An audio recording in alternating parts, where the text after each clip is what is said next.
Hindi siya umiiyak, hindi siya nanginginig, nakatigil lang siya katabi ng maleta. Dumaan ako sa likuran ng Santa Monica Pier.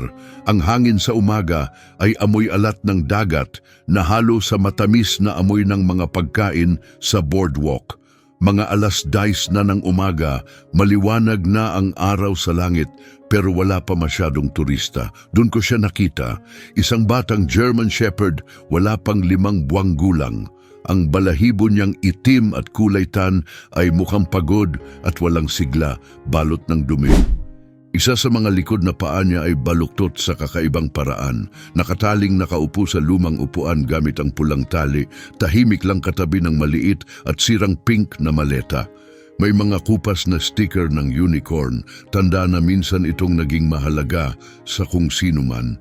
May nakadikit na sulat sa tali, wasak na siya, hindi ko siya matutulungan, baka ikaw kaya mo. Hindi ko maialis ang tingin ko, hindi siya tumahol o kumawag ng buntot, nakatingin lang siya sa eskinita, malalaki at malungkot ang mata, parang may hinihintay na nangakong babalik. Dahan-dahan akong lumuhod. Hay, may pangalan ka ba? Bulong ko. Wala siyang sagot. Tumingin ako sa paligid. Walang tao, ingay lang ng alon at itong tuta na parang anino imbes na aso. Binuksan ko ang maleta. May damit pambata, maliit na kwelyo at lukot na kahon ng juice. May nagmahal sa kanya noon o kahit papano, sinubukan. Pero anuman yon, wala na. Tinawagan ko ang shelter at sinabi kong magdadala ako ng batang German Shepherd. Ako nga pala si Luca. Matagal na akong nagliligtas ng aso dito sa LA. Nakakita na ako ng kapabayaan, sakit, takot, pero hindi ko inasahan ang ganitong katahimikan. Nang buhatin ko siya, hindi siya kumilos o lumambot. Nakabitin lang siya sa mga braso ko, parang nagyelo. Hindi na alis ang tingin niya sa eskinita. Sa sasakyan, kinausap ko siya ng marahan. Hindi ka wasak. Naghihintay ka lang, di ba? Pagdating sa Santa Monica Shelter, sinalubong kami ng team sa intake. Iniabot ko ang maleta at ang sulat. Kita sa mga mata nila ang mga salitang ayaw naming bitawan. Nakatigil lang siya habang sinusuri. Walang microchip, medyo payat. May mga pasa sa likod na paa, lumang pinsala na gumaling ng mali. Hindi siya kumurap, tumingin lang siya palagi sa bintana, naghihintay. Habang sinusulat ko ang intake form, nanginginig ang kamay ko kahit ayokong aminin. Pangalan Maya, tama lang ang pakiramdam. Bago ako umalis, tumingin ulit ako sa kanya. Hindi siya nakatingin sa akin o sa staff. Doon lang sa salamin ng pinto, pabalik sa pinanggalingan niya. Hindi kumukurap ang mata niya, hindi siya takot. Tapat siya. Pero hindi yung tapat dahil sa training o pagmamahal. Ito yung katapatan na galing sa pagkawala. Isang tahimik at matiyagang sakit ng puso. Yung klase ng sakit na hindi umiiyak. Yung klase na naghihintay. Gusto ko sanang sabihin sa kanya na hindi na sila babalik. Pero hindi ko ginawa. Parte ng puso ko, hindi rin makapaniwala. Gaano na siya katagal doon? Paano mo iiwan ang isang tuta ng ganun lang at lalakad palayo? Kinabukasan, hindi pa rin siya kumain. Nasa dulo siya ng kennel niya, nakahiga ang ulo sa mga paa, nakadilat ang mga mata, naghihintay. Dinalhan ko siya ng mangkok ng mainit na manok at kanin para hindi mahirapan ang tiyan niya. Hindi siya gumalaw. Nakatingin lang siya sa maliit na bintana na parang dadalhin ng hangin pabalik sa kanya ang hinihintay niya.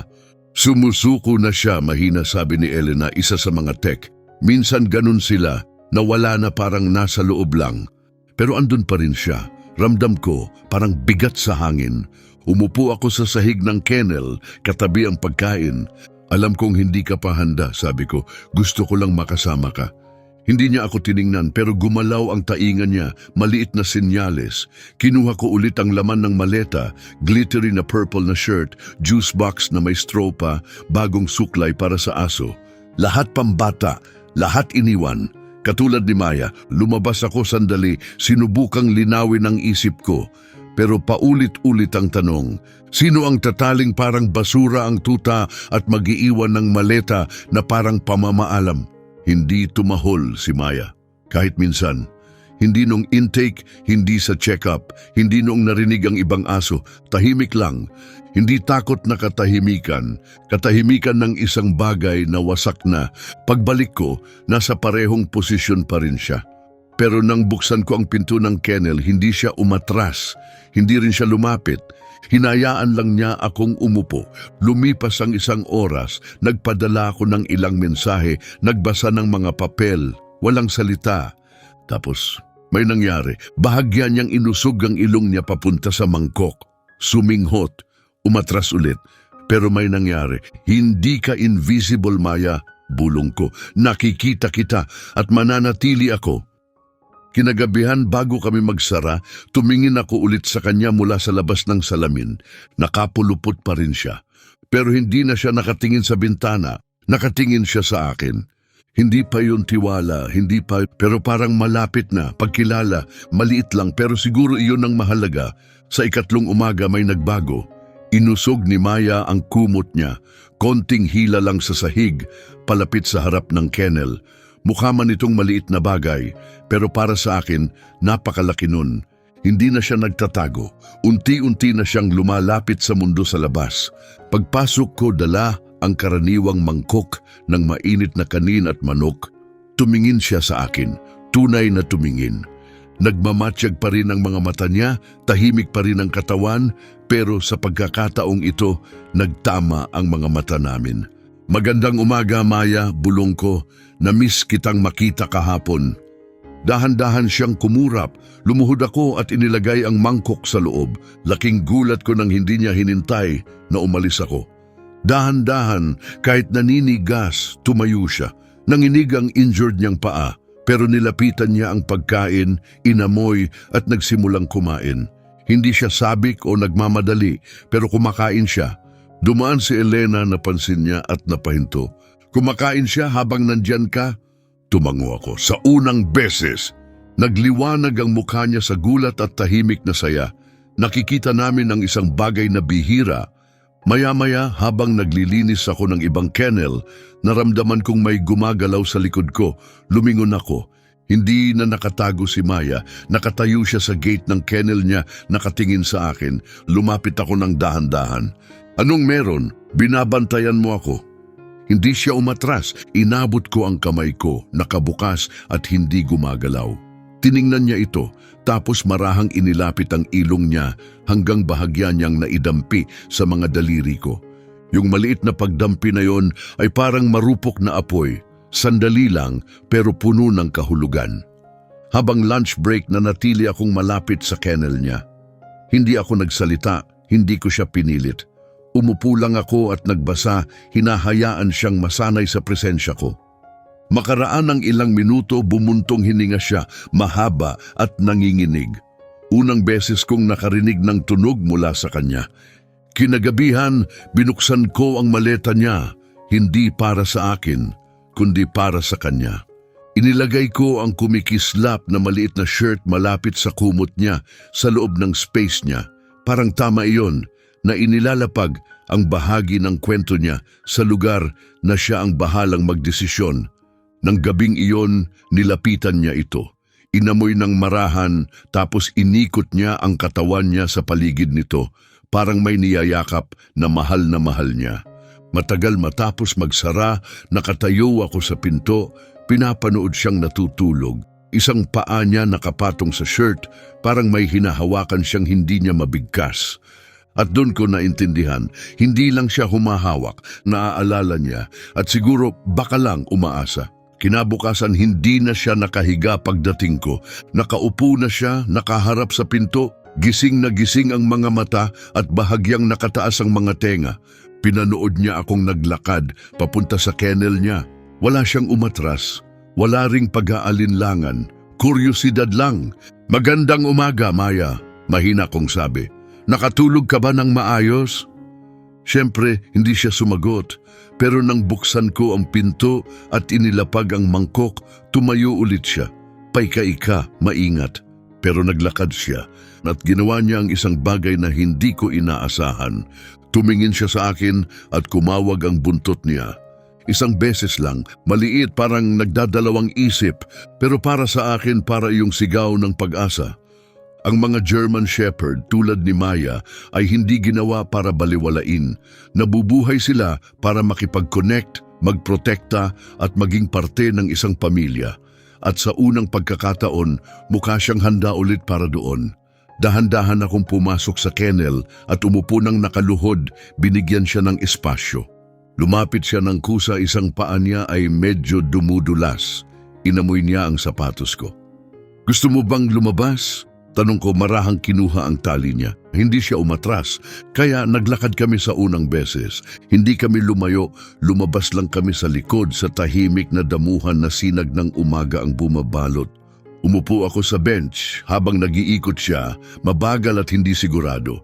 Inamoy niya ang isang dahon, tapos ang lupa, tapos tumingin siya sa akin. Tumaas ang mga tenga niya at lumapit siya ng kaunti. Tinapik ko ang bench sa tabi ko. Pwede kang umupo dito. Hindi niya ginawa, hindi pa, pero umupo siya sa harap ko. Malapit, pinapanood ako. At sa unang beses, hindi ko nakita ang tali o ang maleta o ang katahimikan. Nakita ko ang isang tuta. Sa sandaling yon, kahit saglit lang, pakiramdam ko akin siya. Pagbalik namin sa loob, pumasok siya sa kennel niya nang walang pag-aalinlangan. Hindi ko na siya kinailangang hikayatin, wala nang takot. Kinahapunan, in-update ko ang file niya, behavioral note, day 4, nakipagtitigan, kumawag ang buntot, tumugon sa boses. Naglakad ng mahinahon gamit ang tali, komportable sa pagiging malapit. Kilala na ang pangalan niya, sinulat ko lahat. Tapos nagdagdag ako ng isang bagay na wala sa protocol, pinipili niyang bumalik sa amin. Nang gabing iyon, pagkatapos patayin ang mga ilaw at tahimik na ang shelter, dumaan ako sa kennel niya. Gising pa siya, nakadilat ang mga mata, nakatingin.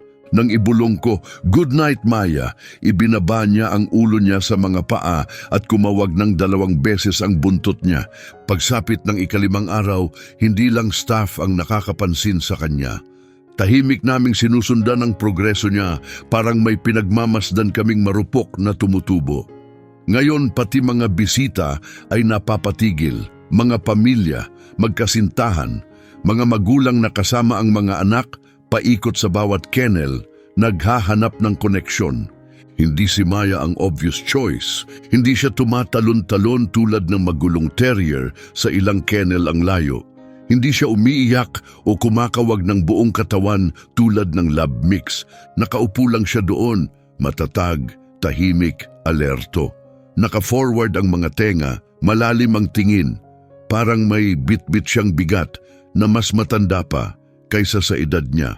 Bandang tanghali, may isang batang lalaki, mga 8 o 9 na taon, kulot ang buhok, naka-Batman hoodie, na lumuhod sa harap ng kennel niya. May ibinulong siya na hindi ko narinig. Bahagyang tumagilid ang ulo ni Maya, tapos dahan-dahan tumayo siya at lumapit sa kanya. Paika-ika pero determinado, hinila siya ng nanay niya. "Wag na anak, mukhang may sakit siya." "Hindi siya may sakit," sagot ng bata. "Malungkot lang siya." Napatawa ng pilit ang nanay. "Hindi tayo kukuha ng sirang aso. Tara na." Umalis sila.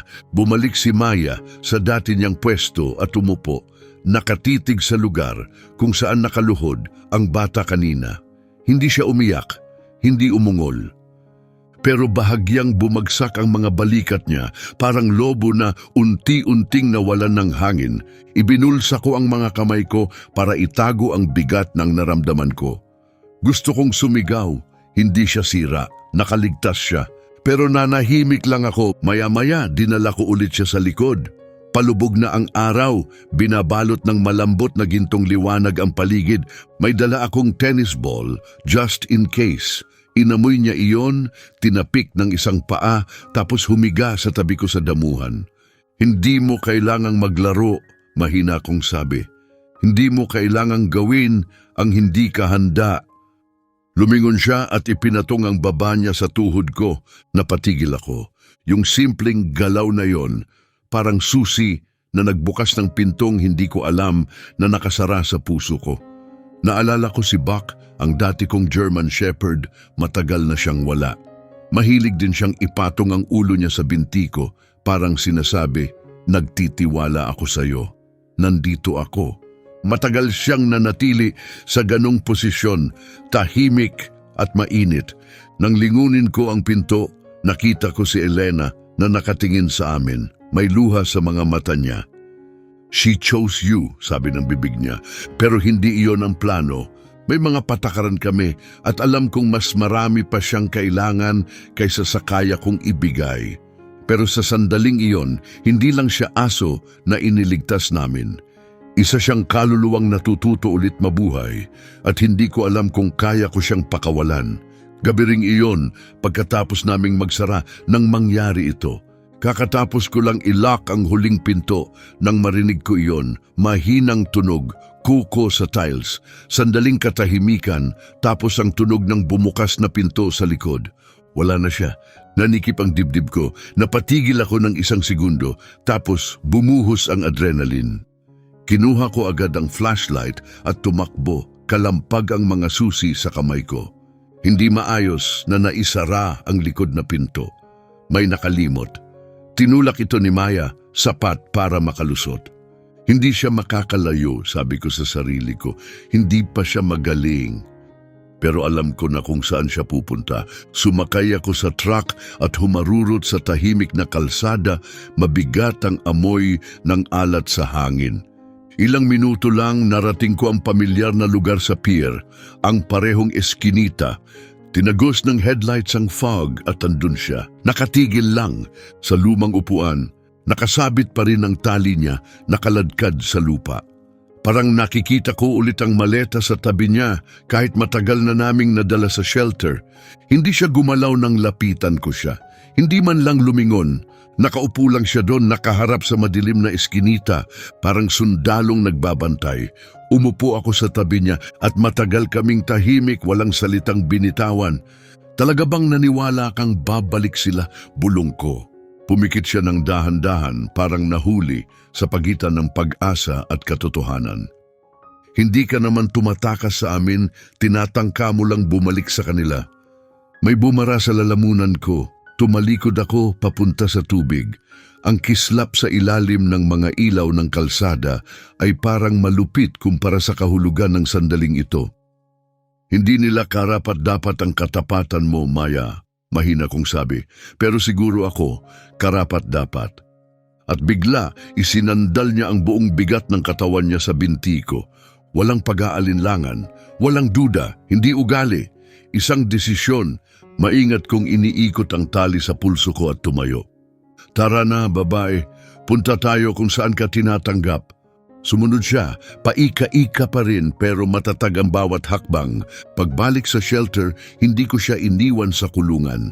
Ipinlatag ko ang kumot sa sahig sa tabi niya at humiga. Inilapit ko ang kamay ko sa paa niya. Gabing yon, hindi siya umatras sa malayong sulok. Umusli siya sa tabi ko, mainit ang katawan sa tabi ng akin. At sa katahimikan, bago magbukang liwayway, bumuga siya ng malambot at malalim na buntong hininga. Hindi ito lungkot, hindi ito takot, kapayapaan yon. Bumalik siya sa lugar kung saan siya iniwan. At ngayon, pinili niyang bumalik sa akin. Kinabukasan nakita ko siyang nasa unahan ng kulungan, hindi nakatago, hindi nakabaluktot ng mahigpit. Nakatayo siya, medyo marupok pa rin, pero matayog. Nang pumasok ako, kumaway ang buntot niya, hindi marahas, isang beses lang, matatag. Ang galing mo, mahina kong sabi habang ikinakabit ang tali niya. Lumabas kami, gaya ng dati, pero ngayon siya ang nauna. Dinampi ng ilong niya ang lupa, nakatuon ng tainga, ang mga mata nakapokus, hindi sa mga anino, kundi sa kasalukuyan.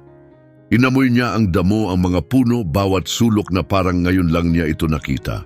Nang hampasin ng hangin ang tainga niya, hindi siya umurong. Nakatayo lang siya. Sa dulo ng bakuran, huminto siya at tumingin sa akin. Kumaway ang buntot niya ng banayad, tapos bigla siyang tumahol. Isang beses lang, malakas, malinaw, lahat ay tumigil. Mabilis lumabas si Elena, gulat na gulat. Siya ba yun? Ngumiti ako. Oo, si Maya yon. Parang nakarinig ka ng taong nagsalita ng unang beses matapos ang mahabang katahimikan. Simula noon, unti-unti niyang muling natuklasan ng buhay. Nakahanap siya ng laruan na gusto niya, isang lubid na may luma at berdeng buhol, at bitbit niya ito saan man siya magpunta. Natulog siya malapit sa unahan ng kulungan, nakahilata sa ilalim ng araw, nakabuyang-yang ang tiyan na parang ramdam niyang ligtas siya. Minsan, tinulak niya ng marahan ang ibang tuta, isang beses o dalawang beses, pero sapat para ipakitang nagsisimula na siyang makipag-ugnayan. Inayos namin ang brace sa paa niya at ngumiti ang veterinaryo sa pagsusuri. Mas maganda ang paggaling niya kaysa inaasahan, sabi niya. May laban yang munting isa. Tuwing gabi, hinihintay niya akong dumaan bago siya humiga. Sinubukan kong tumayo sa lugar na hindi niya ako makikita para subukan siya. Nanatili siyang nakaupo, kumikibot ang tainga, nakatitig ang mga mata sa pasilyo hanggang sa makita niya ako. Pagkatapos, humiga siya na parang tapos na ang tungkulin niya. Tumibay na ang loob niya sa'yo. Mahina, sabi ni Elena. Ikaw ang ligtas niyang kanlungan. Gusto ko sanang sabihin, gusto kong manatili siya, pero hindi ko magawa. Hindi pinapayagan ng patakaran ang pag-ampon hanggat hindi natatapos ang 30 araw na palugit. At kahit pinayagan pa, sa kaibuturan ko alam ko, kailangan ni Maya ng higit pa sa maibibigay ko. Karapat-dapat siya sa buhay na may kalayaan, pamilya at tunay na saya. Pero tuwing idinidikit niya ang ulo niya sa dibdib ko, tuwing gabi sa aming paglalakad, iniisip ko kung paano ko siya bibitawan. Dahil hindi na lang ito tungkol sa pagsagip ng aso, tungkol na ito sa muling paniniwala. Na totoo ang paggaling, na kahit ang katahimikan ay puno pa rin ng buhay. Na bumabalik ang pag-ibig kahit pagkatapos ng pagkawala. Bandang tanghali, pumasok ang isang tahimik na mag-asawa sa shelter. Wala silang hinahanap na partikular na aso. Matangkad ang lalaki, naka-casual. Nakasuot ng maong na jacket ang babae, may bulaklaking damit. Ang ngiti niya ay parang natatakot manatili. Wala kaming iniisip na aso, sabi niya kay Elena. Gusto lang naming makilala kung sino ang nangangailangan sa amin. Tumalikod si Elena sa akin. Luka, sabi niya, si Maya. Sumikip ang dibdib ko. Lumuhod ako sa tabi ng kulungan niya at ikinabit ang tali. Handa ka na bang makilala ang iba? Mahinahon kong tanong. Tumayo siya mag-isa. Nandoon pa rin ang pilay niya, pero hindi na iyon ang bumabalot sa kanya. Pagpasok namin sa visitation area, bahagyang napahinga ng malalim ang babae. Hindi umurong si Maya. Huminto siya, pinagmasdan sila. Alisto, kalma, naroron. Tahimik akong naupo sa sulok at nanood. Dahan-dahang lumuhod ang babae at bumulong, "Hello!" Hindi tumakbo si Maya pero hindi rin siya nagmadaling lumapit. Lumapit siya ng dahan-dahan, huminto sandali, tapos umupo ng kalma. Maingat niyang inilapit ang ilong niya sa nakabukas na palad ng babae. Agad na puno ng luha ang mga mata ng babae. Hinayaan niyang bumagsak ang mga ito. Lumuhod din ang lalaki sa tabi niya at mahina ang sabi, para siyang kami noon, maingat, takot, pero may pag-asa pa rin. Inabot niya ang kamay niya, hindi para haplusin siya, kundi para bigyan siya ng espasyo, para siya ang pumili. Lumapit si Maya at maingat na inilapat ang ulo niya sa hita ng lalaki. Wala ni isa sa kanila ang gumalaw ng matagal. Parang naintindihan nila ang isa't isa ng walang salita. Pagkatapos, sa opisina ibinahagi nila ang kwento nila, halos 7 taon na silang umaasang magkaroon ng anak. Matapos ang mga taon ng kabiguan at sakit, sinabi ng doktor, kamakailan. Baka panahon na para itigil nyo na at bigyan ng puwang ang bago sa buhay ninyo. Sabi ng babae, wala kaming plano pagpunta dito. Pero nung nakita namin ang litrato niya kagabi, napahinto kami. Parang may hinihintay siya. Parang kailangan niya ng tao, hindi kung sino-sino lang, dagdag ng lalaki. Tumango ako, pilit nilulunok ang namumuong iyak.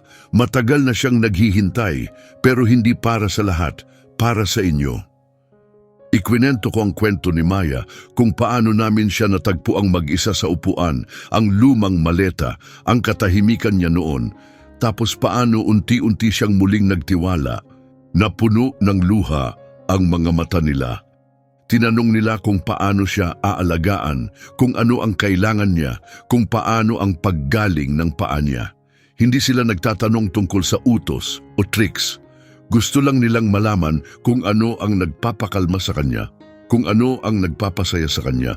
Bago sila umalis, yumuko ang babae sa tabi ni Maya at sinabi, "Kung sasama ka sa amin, hindi namin layunin na ayusin ka. Gusto lang naming mahalin ka. Sapat na yon." Tumingin si Maya sa akin tapos kumaway ng 2 beses ang buntot niya kahit walang utos. Doon ko alam, pinili na niya. Panahon ko na para bumitaw. Ang unang gabing wala siya, mas mabigat kaysa inaasahan ko. Pilit kong inintindi iyon sa isip ko. Ito ang trabaho namin, sabi ko sa sarili ko. Nagliligtas kami, tumutulong at naghahanap ng bagong tahanan. Iyon ang misyon, iyon ang dahilan kung bakit kami nagpapatuloy. Pero habang nakatayo ako sa pasilyo ng gabing iyon, nakatitig sa bakanting kulungan niya, parang may tumahimik sa kaibuturan ko. Tinanggal ko na ang nameplate niya. Nakatiklop na ang kumot niya at inilagay ko ang paborito niyang laruan, ang lubid, sa kahong may label na adopted. Pero paminsan-minsan, tumitingin pa rin ako sa kulungan. Inaasahang makita ulit ang mga mata niyang nakatingin sa akin. Kinuha siya ni na Emma at Samuel kaninang umaga. May dala silang malambot na harness, pink na tali, at kumot na amoy nila. Hinayaan ni Maya na ikabit ang lahat ng walang reklamo. Kumaway pa ang buntot niya nang bumukas ang pinto ng kotse. Lumingon siya minsan, hindi takot, kundi naroroon lang. Parang sinasabi niya, "Ako na ang bahala dito. Salamat." Tumango ako at ngumiti, pilit tinatago ang emosyon. "Magiging maayos siya," mahina sabi ni Emma, napansin ang pag-aalinlangan ko. "Alam ko," bulong ko pabalik, "at totoong alam ko. Pero kahit alam mo, masakit pa rin." Gabing iyon, sinubukan kong ibaling ang isip ko. Nagluto ako, nanood ng palabas na walang kwenta at nagkunwaring hindi masyadong tahimik ang kwarto. Pero bandang 10:00, naglakad ako sa pasilyo kung saan ko ipinasok ang mga gamit ni Maya. Binuksan ko ang lumang maleta na kasama niya noong unang araw. Kupas na ang kulay, puno ng makinang na sticker at may baluktot sa sulok. Sa loob, naroon pa ang maliit niyang t-shirt. Wala na ang juice box, pero naiwan ng maliit na suklay. Hawak ko yon habang nakaupo sa sahig. Hindi lang aso si Maya, isa siyang simbolo ng sakit, ng paggaling, ng posibilidad kapag may taong hindi sumusuko sa'yo. Matagal akong nanatili roon, iniisip siya. Kinabukasan, sinalubong ako ni Elena sa pintuan, nakangiti. "Tingnan mo ang phone mo," sabi niya. Isang video iyon. Nakahiga si Maya sa pagitan ni na Emma at Samuel sa sofa. Nakapatong ang ulo niya sa hita ni Emma. Kumikibot-kibot ang mga paa niya habang natutulog. Nakabalot siya sa kumot at kumikislap ang apoy sa likuran. Ang caption ay nagsabi, "Hindi siya umalis sa tabi namin buong gabi. Nasa bahay na siya. Salamat." 2 beses ko itong pinanood. Pagkatapos, ipinasok ko ang phone sa bulsa at pumasok sa trabaho. Pagdaan ko sa kennel, 12 ang dati niyang pwesto. Huminto ako. Pumasok ako sa loob. May bago ng tuta, 6 na linggo pa lang, maliit at payat, nanginginig at takot na takot ang mga mata. Hindi ako nagsalita. Umupo lang ako sa sahig at naghintay. Dahil naintindihan ko na ngayon ang itinuro sa akin ni Maya. Minsan, ang kailangan muna ng takot na hayop ay hindi utos, kundi taong handang umupo ng tahimik, may pasensya at manatili lang. 3 araw matapos noon bumalik si Maya. Napatigil ang hininga ko nang pumasok siya sa shelter, kumakaway ang buntot niya, maliwanag at buhay ang mga mata. Iba na ang itsura niya, mas matatag, mas nakatapak sa lupa. Mas makintab ang balahibo niya, malusog ang katawan at matayog siyang nakatayo. Ngumiti si Samuel, bumalik siya para bumisita. Ngumiti si Emma habang paliwanag niya. Akala namin baka may naiwan siyang mahalaga dito. Tumango ako at inalalayan sila papunta sa opisina. "Nasa akin pa ang maleta niya," sabi ko. Hindi ko kayang itapon yon.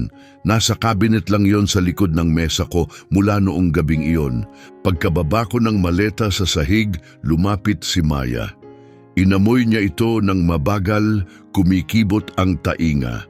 Tinulak niya ito, maingat pero may ibig sabihin. Lumuhod si Samuel sa tabi niya. Gusto mo pa rin ba ito, babae? Tumalikod si Emma sa akin at mahina niyang sabi, ayaw naming burahin kung saan siya nanggaling. Gusto lang naming maramdaman niya na hindi na niya kailangang pasanin ang lahat ng ito. May bumara sa lalamunan ko. Sa halip na sumagot, inilabas ko ang maliit na t-shirt na nakatiklop pa rin sa loob. Nandito pa ito. Baka makatulong para maramdaman niyang okay lang na magpatuloy. O baka magbigay lang ito ng kapayapaan. Idinantay ni Maya ang ulo niya sa binti ko ng tahimik at kalmado. Hindi ito desperado, isa itong pagpapatunay. Kumislap ang mga mata ni Emma. Okay lang ba kung itatago namin ito sa lugar na makikita niya palagi? Siyempre, sagot ko, kalaunan sinabi nila sa akin na inilagay nila ang maleta sa maliit na istante malapit sa bintana kung saan pumapasok ang liwanag ng umaga. Hindi iyon isang alaala ng pagdadalamhati. Hindi rin iyon isang parangal, isa lang iyong paalala na ang masaktan ay hindi nangangahulugang wala ka ng halaga. Na ang pagkakaroon ng nakaraan ay hindi nagpapababa sa karapatan mong mahalin. Pag-alis nila noong araw na iyon, hindi lumingon si Maya sa shelter. Tumingin lang siya sa akin sandali tapos umakyat na sa kotse na parang alam niya kung saan talaga siya nararapat. Kinabukasan, nakatanggap ako ng email na may larawan. Nakabaluktot si Maya sa malambot na kumot malapit sa bintana. Nakapatong ang ulo niya sa stuffed toy. Sa estante sa likod niya, naroon ang maliit na pink na maleta. Nakasulat, alam na niyang ligtas siya ngayon at kami rin. Sa unang pagkakataon mula nang umalis siya, hindi ko naramdaman ang kirot na hungkag. Ramdam ko ang isang bagay na malapit sa kapayapaan. Dahil hindi lang ito tungkol sa paghahanap ng tahanan para sa kanya. Tinanggap siya, minahal, tunay na nakita. Hindi na lang kwento ng pag-survive ang buhay niya. Naging bagong kabanata na siya sa buhay ng iba. Isang gabi dumaan ako sa dati niyang kulungan nang hindi humihinto. Sa loob may bagong tuta, si Rusty, isang beagle mix na masigla at kumakawag habang dumadaan ako. Lumuhod ako at kinamot siya sa likod ng tainga. Sa unang pagkakataon, hindi ko naramdaman ang anino ni Maya sa espasyong iyon. Wala na siya roon. Nasa lugar na siya kung saan siya nababagay. Patuloy na nagpapadala ng updates sina Emma at Samuel.